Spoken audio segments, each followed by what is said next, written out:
บอกเธอรู้หรือเปล่าถึงเรื่องราวที่ฉันนั้นแอบรักเธอเพียงพบครั้งแรกต้องฉันมองเจอตัวฉันว่าน้องนี่พี่รักคนเดียวไม่บอกเธอไม่รู้แน่แค่อยากไปแค่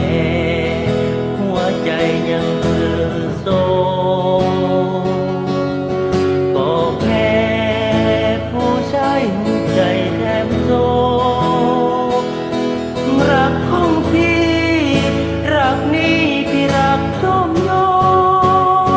มอยากมีใครสักคน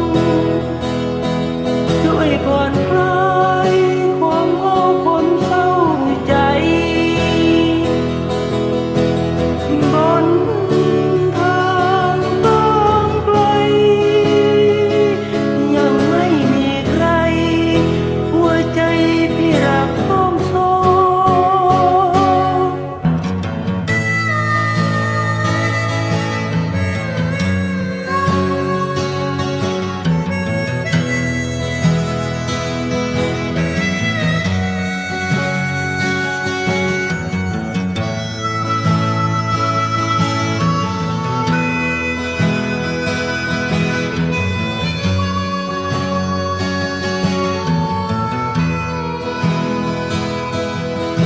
ไม่บอก